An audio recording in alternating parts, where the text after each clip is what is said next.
بسم الله الرحمن الرحيم اعوذ باللہ السمیع العلیم من الشیطان الرجیم بسم اللہ الرحمن الرحیم ربنا آتنا فی الدنیا حسنۃ وفی الآخرۃ حسنۃ وقنا عذاب النار۔ عزیز طلبہ السلام علیکم ورحمۃ اللہ وبرکاتہ۔ شرح المدوم کتاب جہاد درس نمبر 477 میں امر بالمعروف و نہی عن المنکر کا وجوب بیان ہونے والا ہے۔ کتاب الجہاد فصل پنجم میں امر بالمعروف اور نہی عن المنکر کے بارے میں گفتگو ہے، اور اس درس میں اس کے وجوب پر بحث ہونے والی ہے۔ وجوب عقلی و نقلی امر بالمعروف و نہی عن المنکر ذکر ہوگا، متعلقہ مسائل اور فروعات بیان ہوں گے، روایات اور احادیث کا تذکرہ ہوگا، عبارت کی تشریح اور تطبیق پیش کی جائے گی۔ امر بالمعروف و نہی عن المنکر کو فقہی کتابوں میں کتاب الجہاد کے بعد ذکر کیا جاتا ہے، کبھی اس کو اسی کے ساتھ ملحق کر دیا جاتا ہے۔ تو اس کو اس کے ساتھ ملحق کرنے کی وجہ یہ ہوتی ہے کہ چونکہ جس طرح جہاد دشمنوں کے ساتھ اعلاء کلمت اللہ کے لیے ہوتا ہے، یعنی اللہ تعالیٰ کے دین کو سر بلند کرنے کے لیے ہوتا ہے، اسی طرح امر بالمعروف اور نہی عن المنکر بھی اس کے دین کی سربلندی اور احکام کو جاری کرنے کے لیے ہوتا ہے۔ تو یہ بھی گویا کہ جہاد کے شعبوں میں سے ایک شعبہ قرار پاتا ہے۔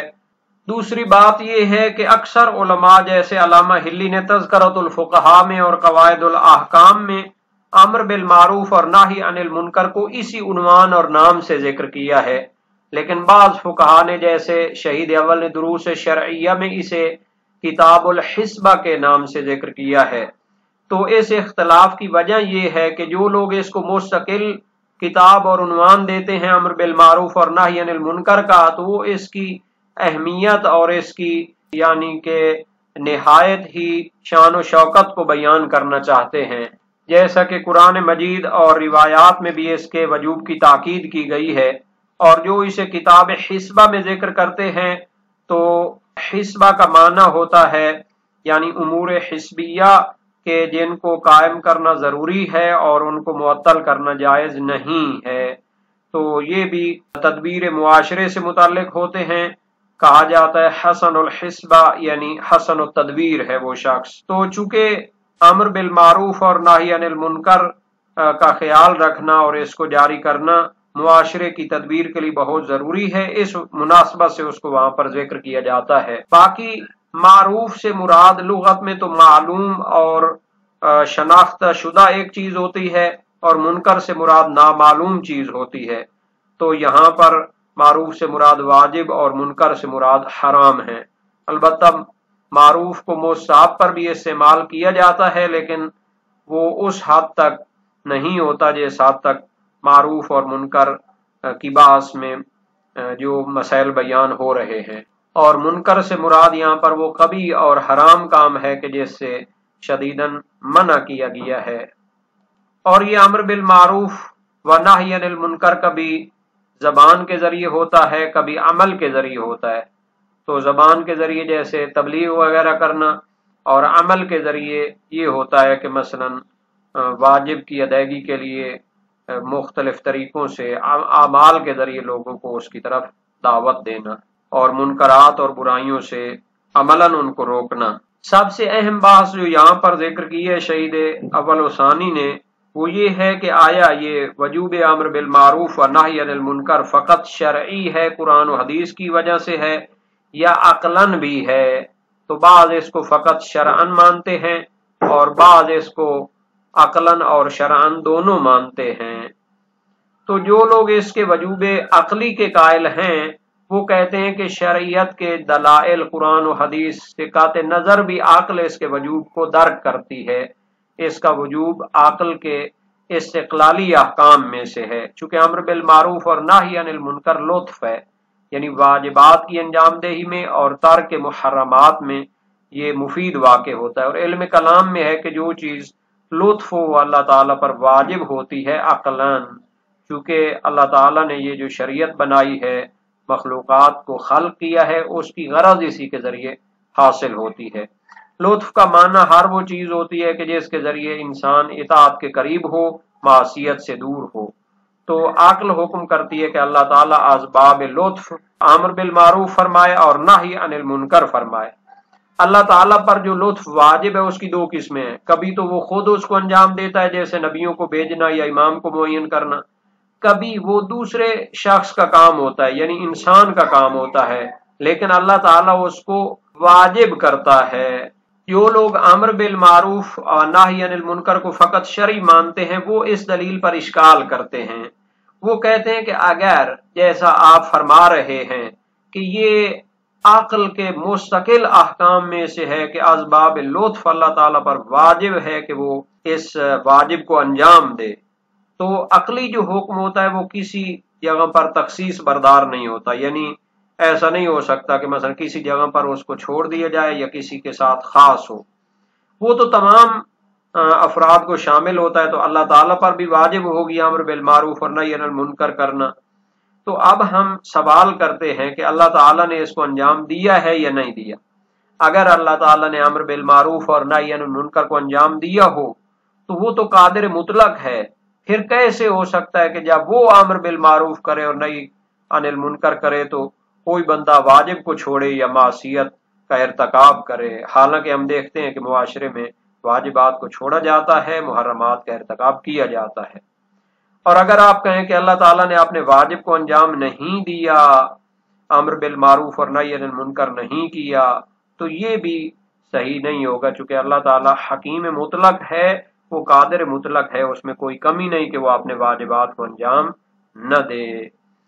تو شہید ثانی اس کا جواب دیتے ہیں، اس کو عبارت کے ضمن میں دیکھیں گے۔ فرمایا الفصل الخامس فی الامر بالمعروف وهو الحمل على الطاعة قولا او فعلا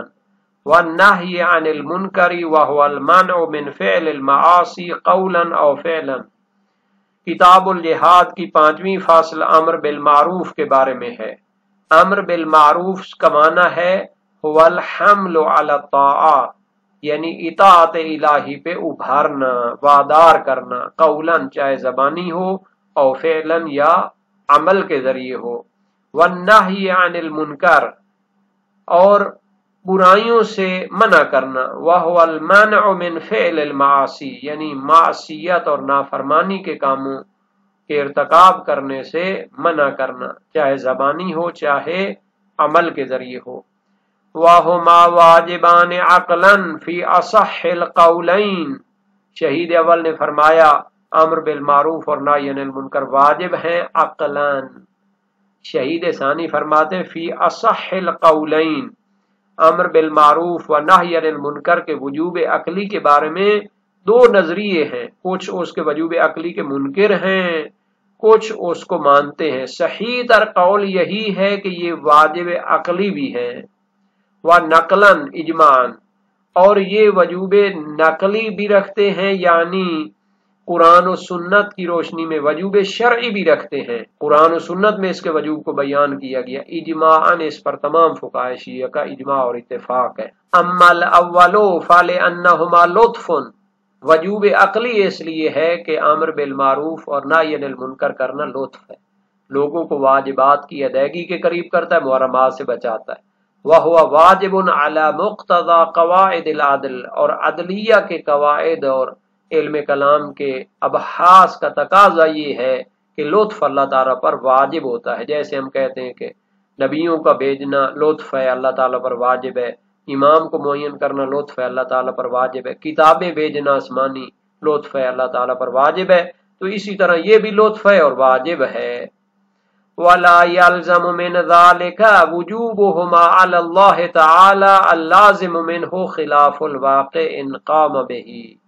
شہید ثانی فرماتے ہیں اس سے لازم نہیں آتا کہ اگر اللہ تعالیٰ پر یہ واجب ہیں، اللازم منہ خلاف الواقع، اگر اللہ تعالیٰ نے اس کو انجام دیا ہے ان قام بہی، تو پھر مخالفت واقع لازم آ رہی ہے، چونکہ اللہ تعالیٰ ادھر سے امر بالمعروف کرے اور نہی عن المنکر کرے لیکن پھر بھی لوگ واجب کو چھوڑے، محرمات کا ارتکاب کریں، تو یہ تو اللہ تعالیٰ کی قدرت کے خلاف کوئی ٹھہر نہیں سکتا، تو کیسے ہوگی؟ اللہ تعالیٰ نے اگر اس کو انجام دیا ہوتا تو معاشرے میں برائیاں نہ ہوتی۔ اب الاخلال بحکمہ تعالی، اور اگر آپ کہیں کہ اللہ تعالیٰ نے امر بالمعروف اور نہی عن المنکر نہیں کیا تو پھر لازم آئے گا کہ اس نے اپنے حکم میں خلل ڈالا ہے، یعنی ایک عقلی حکم کو ترک کیا، اپنے واجب کو ترک کیا، حالانکہ حکیم مطلق اپنے واجب کو ترک نہیں کرتا۔ تو ان لم یقم، اگر اس نے انجام نہ دیا ہو تو پھر اس نے اپنے واجب کو چھوڑا ہے، اللہ تعالیٰ اپنے واجب کو نہیں چھوڑتا۔ لا یلزم من ذالک، شہید ثانی فرماتے ہیں وجوب عقلی سے یہ جو آپ نے اشکال بنایا لازم نہیں آتا، لاستلزام القیام بہ علی ھذا الوجہ الالجاء الممتنع فی التکلیف، چونکہ اللہ تعالیٰ نے لوگوں کو پکڑ کے تکوینی طور پر واجب کے اوپر نہیں لگا دینا، جیسے فرشتے واجبات کو انجام دے رہے ہیں وہ اس کو چھوڑتے نہیں، اور تکوینی طور پر لوگوں کو محرمات سے نہیں بچانا کہ جب کوئی بندہ حرام کے قریب جانے لگے ادھر ہی اس کو جام کر دے، ایسا نہیں ہوتا، کیونکہ آپ نے جو معنی فرمایا ہے واجب کی ادائیگی کا کہ اللہ تعالیٰ امر بالمعروف فرمائے تو معنی یہ کہ پکڑ کر واجب کے اوپر اس کو لگا دے، پکڑ کر واجب محرم سے اس کو روک دے، کیونکہ اس طرح اللہ تعالیٰ کا امر بالمعروف اور نہی عن المنکر کرنا اس سے لازم آتا ہے الالجاء اضطرار الممتنع فی التکلیف، وہ اختیاری ذمہ داریوں میں ممتنع ہوتا ہے، کیونکہ اللہ تعالیٰ نے شریعت بنائی ہے، اس نے لوگوں کو اختیار دیا ہے، واجبات کو انجام دو جنت میں جاؤ گے، محرمات کا ارتکاب کرو جہنم میں جلو گے۔ تو اگر وہ پکڑ پکڑ کے لوگوں کو واجبات پر مجبور کرے تو پھر تو اس میں حسن نہیں رہتا، اس کا ثواب نہیں بنتا، اگر محرمات سے پکڑ کے بچائے تو اس میں حسن نہیں رہتا، پھر اس کا کیا کمال ہے، وہ واجب کو انجام دے رہا ہے، محرمات سے بچ رہا ہے۔ تو یہ اللہ تعالیٰ نے پکڑ کے نہیں واجب کو انجام دلوانا اور محرمات سے بچوانا۔ وَيَجُوزُ اخْتِلَافُ الْوَاجِبِ بِاخْتِلَافِ مَحَالِّهِ، بھائی واجب کا اختلاف ہونا جائز ہے اپنے محل کے اختلاف کے لحاظ سے۔ مثال کے طور پر خود انسانوں میں کچھ لوگ ہیں جو زبان سے تبلیغ کر سکتے ہیں، پکڑ کر نہیں روک سکتے، لیکن پولیس میں جو لوگ ہیں وہ پکڑ کر اس کو روک سکتے ہیں۔ تو لوگوں کے جو ہے مختلف مراتب ہوتے ہیں، تو مختلف اس میں واجب کی ادائیگی بھی ہو جاتی ہے۔ تو اللہ تعالی نے بھی پکڑ کر واجب کی طرف نہیں لانا اور پکڑ کر حرام سے نہیں روکنا، بلکہ اس نے انذار کرنا ہے، تخویف کرنا ہے، تشویق کرنی ہے واجبات کی طرف، وہ تو قرآن و سنت میں اس نے کی ہوئی ہے۔ خصوصاً مع ظہور المانع، خصوصاً اگر مانع موجود ہو، اگر اللہ تعالیٰ جبر کرے اور مجبور کرے تو پھر تو سارا سلسلہ ہی ختم ہو جاتا ہے۔ تو اس وجہ سے اس نے پکڑ کے مجبور کر کے واجبات نہیں کروانے، محرمات سے نہیں بچانا۔ فَيَكُونُ الْوَاجِبُ فِي حَقِّهِ تَعَالَى، تو اللہ تعالیٰ امر بالمعروف و نہی عن المنکر کے معاملے میں اس پر جو واجب ہے الانذار، لوگوں کو ڈرانا ہے محرمات سے، والتخویف بالمخالفہ، اور واجبات کی مخالفت سے ڈرانا ہے، لئلا یبطل التکلیف، اس سے زیادہ اللہ تعالیٰ ان پر سختی نہیں کر سکتا، چونکہ پھر وہ شرعی جو مزاج ہے، ذمہ داری، اختیار کے ساتھ احکام شریعت کو انجام دینا وہ باطل ہو جاتا ہے۔ وَقَدْ فَعَلَ، اور جتنا خدا پر واجب ہے یعنی ڈرانا اور تشویق دلانا وہ قرآن و سنت میں اللہ تعالیٰ نے انجام دیا ہے۔ وَأَمَّا الثَّانِي فَكَثِيرٌ فِي الْكِتَابِ وَالسُّنَّةِ، جبکہ شرعی وجوب امر بالمعروف و نہی عن المنکر وہ قرآن اور سنت پہ بہت زیادہ ہے، ایسی آیات قرآن میں اور ایسی روایات سنت میں بہت زیادہ ہیں جن میں تاکید کی گئی ہے، کا قولہ تعالی وَلْتَكُن مِّنْكُمْ أُمَّةٌ يَدْعُونَ إِلَى الْخَيْرِ وَيَأْمُرُونَ بِالْمَعْرُوفِ وَيَنْهَوْنَ عَنِ الْمُنكَرِ، یعنی تم میں ایک ایسا گروہ ہونا چاہیے جو نیکیوں کی دعوت دے، امر بالمعروف کرے اور نہی عن المنکر کرے۔ یہ آیات کی طرف اشارہ ہے۔ وَقَوْلِهِ صلی اللہ علیہ وآلہ وسلم، سنت میں بہت زیادہ ہے، نبی اکرم کا فرمان ہے لَتَأْمُرُنَّ بِالْمَعْرُوفِ وَلَتَنْهَوُنَّ عَنِ الْمُنكَرِ، نیکیوں کا حکم دو اور منکرات اور برائیوں سے روکو۔ او لا يُسَلِّطَنَّ اللَّهُ شِرَارَكُمْ عَلَى خِيَارِكُمْ فَيَدْعُو خِيَارُكُمْ فَلَا يُسْتَجَابُ لَهُمْ، ورنہ اللہ تعالیٰ تمہارے شریر اور بدترین لوگوں کو تمہارے نیکوکاروں کے اوپر مسلط کر دے گا۔ تمہارے نیکوکار دعائیں کریں گے، اللہ تعالیٰ ان کو قبول نہیں کرے گا، ان کی دعائیں قبول نہیں کی جائیں گی۔ وَمِن طُرُقِ أَهْلِ الْبَيْتِ عَلَيْهِمُ السَّلَامُ فِيهِ مَا يَقْسِمُ الظُّهُورُ، اور اہل بیت علیہم السلام کی طریق سے اور سندوں سے اتنا زیادہ اس کی تاکید ہے جس سے کمر ٹوٹ جاتی ہے، جو کمر کو توڑ دیتی ہیں، اگر اس کو انجام نہ دیں تو نہایت ہی مذمت اس میں کی گئی ہے۔ فَلْيَقِفْ عَلَيْهِ مَنْ أَرَادَهُ فِي الْكَافِ وَغَيْرِهِ، جو شخص اہل بیت کے طریق سے سنت کو دیکھنا چاہتا ہے جس میں امر بالمعروف و نہی عن المنکر کی تاکید ہے، تو وہ کافی محمد بن یعقوب کلینی رحمت اللہ علیہ کی دیکھ لے، وغیرہ اس کے علاوہ دوسری جو کتب اربع یا دوسری کتابیں ہیں حدیث سے اہل بیت کی، ان میں اس کی تاکیدیں موجود ہیں۔ معروف اور منکر کی تعریف کے لحاظ سے مسالک الافہام اور دوسرے بڑی استدلالی کتابوں میں تفصیل کے ساتھ بحث کی گئی ہے۔ فقہا کی کتابوں میں وجوب شرعی کے حوالے سے قرآن کریم میں بہت سی آیات موجود ہیں۔ یہ آیت جو بیان ہوئی متن میں آل عمران 104 میں ہے، اور اسی طرح آل عمران 110 میں ہے، کنتم خیر امت اخرجت للناس تأمرون بالمعروف وتنہون عن المنکر، اور اسی طرح سورہ حج آیت 42 میں الذین ان مکناہم فی الارض اقاموا الصلاة وآتوا الزکاة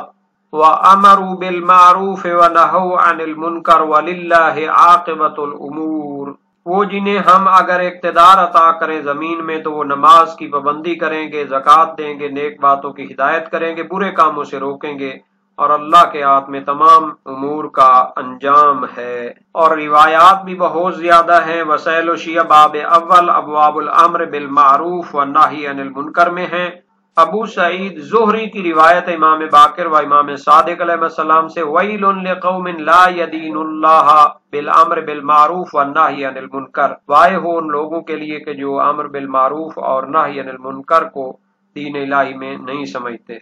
محمد بن عرفہ کی امام رضا علیہ السلام سے روایت ہے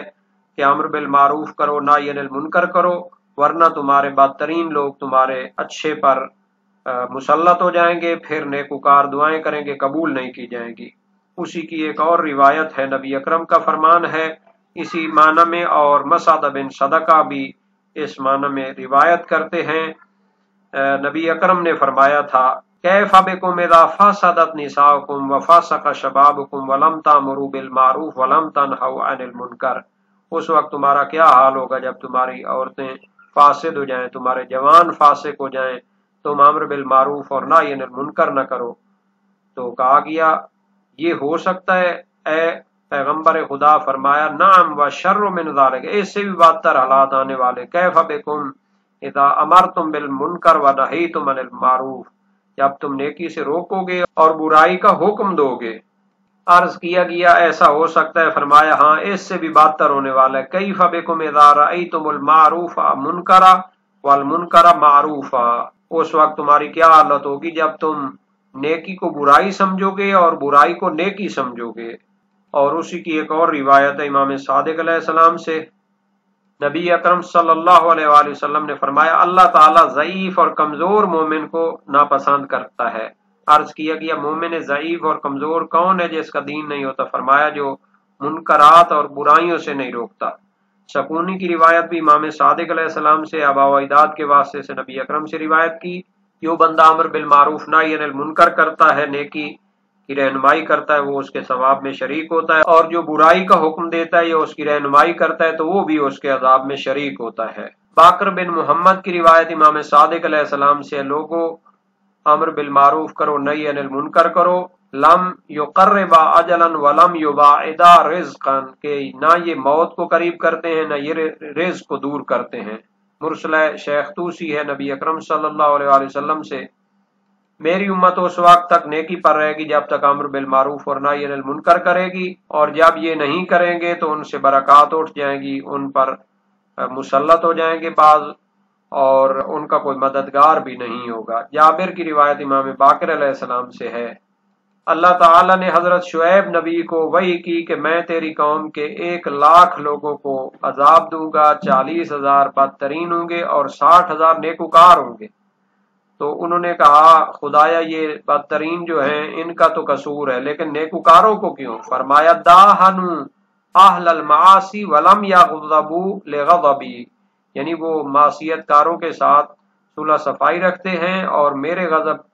کی وجہ سے غضبناک نہیں ہوتے۔ اسی طرح جابر کی روایت ہے امام باقر علیہ السلام سے، اور یہ طولانی روایت ہے جس میں آخری دور کے حالات کو بیان کیا گیا، جیسا کہ پہلے بھی ایک روایت میں اشارہ ہوا۔ شیخ طوسی نے تہذیب الاحکام جلد 6 صفحہ 180 حدیث 372 میں اس کو نقل کیا ہے۔ وسائل و شیعہ میں اسے ابواب الامر بالنہی میں باب اول میں، کچھ حصہ باب دوم میں اور کچھ باب سوم میں نقل کیا ہے۔ جبکہ عقلی وجوب کے لحاظ سے شیخ طوسی فاضل یعنی علامہ ہلی اور شہید اول ثانی اور مقداد فاضل سیوری وجوب عقلی کے قائل ہیں، اور علم کلام و عقائد کی کتابوں میں بیشتر جو ہمارے علم کلام کے ماہرین ہیں وہ بھی اسی چیز کو بیان کرتے ہیں کہ امر بالمعروف و نہی عن المنکر لطف ہے، لطف اللہ تعالیٰ پر واجب ہے۔ تو جب عدلیہ کے قواعد کو مان لیا جائے کہ کبرا واجب ہے لطف کرنا، تو پھر صغرا بھی ثابت ہو جاتا ہے، اور لطف کا معنی ہے کہ اطاعت کے قریب کرنا، معصیت سے دور کرنا، لیکن اگلے بندے کو مجبور اور مضطر بھی نہیں کرنا۔ جبکہ سید اور حلی اور حلبی اور نصیر الدین طوسی اور محقق کرکی بلکہ سرائر میں اسے نسبت ہے جمہور متکلمین و محصلین فقہا کی طرف کہ وہ عقلاً واجب نہیں سمجھتے، ہاں وجوب شرعی پایا جاتا ہے۔ اگر واجب عقلی ہوتے لطف کے باب سے تو اللہ پر واجب ہوتے، کیونکہ واجب عقلی تو پھر سب کے لیے ہوتا ہے۔ تو اگر اللہ تعالیٰ اس کو انجام دے تو پھر حرج لازم آئے گا اور لوگ جو ہے مجبور ہو جائیں گے، اور اگر وہ اپنے واجب کو انجام نہ دے تو پھر اس حکیم کا اپنے واجب کو ترک کرنا لازم آتا ہے۔ دونوں صورتیں باطل ہیں۔ تو اس کا جواب دیا گیا ہے کہ واجب کی صورتیں مختلف ہوتی ہیں۔ اللہ تعالیٰ نے اتنا امر بالمعروف اور نہی عن المنکر کرنا ہے کہ اس کی تشویق کرے واجبات کی اور محرمات سے ڈرائے، وہ قرآن و سنت میں اپنے رسولوں اور اپنے مبلغین کے ذریعے اس نے کر لیا ہے۔